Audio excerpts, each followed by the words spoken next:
Salam əziz izləyənlər, necəsiniz? Ümid edirəm hər biriniz yaxşısınız. Mən də bugün aş bişirə-bişirə sizinlə çox düşündürücü bir mövzu haqqında danışmaq istəyirəm.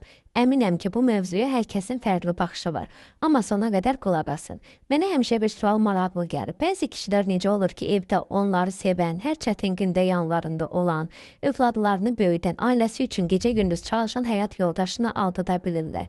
Bir neçə saatlıq həvəs doğrudanmı illərlə qurulan bir ailədən daha dəyərlidir? Ən qəribəsi də odur ki, xəyanət edən kişi çox vaxt evinə qayıdır. Elə bil heç nə olmayıb, süfrə arxasında oturur, uşaqlarını qucaqlayır, həyat yoldaşının üzünə baxır, amma heç düşünürmü ki, əgər həqiqət üzə çıxsa o qadının ürəyində nə qırılacaq? Məncə qadını ən çox yandıran xəyanətin özü deyil. Onun sənə kör-körənə inanması, sənə güvənməsi və sonra o güvənin bir anda dağılmasıdır. Çünki etibar bir dəfə qırıldısa, onu əvvəlki kimi bərpa etmək çox çətindir. Bəlkə bağışlamaq olar, amma unutmaq hər kəsin bacardığı bir şey deyil.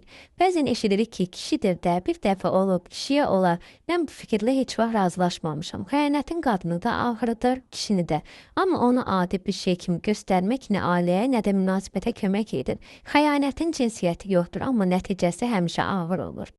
Əsl kişi mənim gözümdə o deyil ki, hamı onu tərifləsin. Əsl kişi odur ki, heç kim görməyəndə də ailəsinə sadiq qalsın. Vicdanı ilə baş-başa qalanda da eyni insan olsun. Çünki xarakter insanın tək olanda etdiyi seçimlərlə ölçülür. Əgər bir kişi artıq həyat yoldaşını sevmirsə, bunu demək cəsarət tələb edir. Bəli, ayrılıq ağırdır, amma yalanla yaşamaq, iki həyat yaşamaq, bir insanın inamını sındırmaq daha ağırdır. Bir qadın bəzən illərlə xəyanəti yox, ona deyilən yalanları unuda bilmir.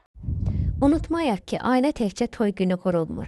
Ailə hər gün verilən qərarlarla yaşayır. Hər gün mən bu insana hörmət edəcəyim, onu aldatmayacağam, onun etibarını qoruyacağam qərarı ilə möhkəmlənir. İndi isə sizə bir sualım var. Sizcə kişi xəyanətin əsas səbəbi nədir? Xarakter, fürsət, yoxsa insanın öz nəfsinə qalib gələ bilməməsi? Fikirlərinizi şərhlərdə yazın, amma bir xahişim var. Gəlin fərqli fikirləri hörmət edək və bu mövzunu mədəni şəkildə müzakirə edək. Mən sizin düşüncələrinizi böyük maraqla oxuyacağam. İzlədiyiniz üçün hər birinizə sonsuz təşəkkür edirəm. Kanalıma abunə olub dəstək olmağı unutmayın. Hələlik.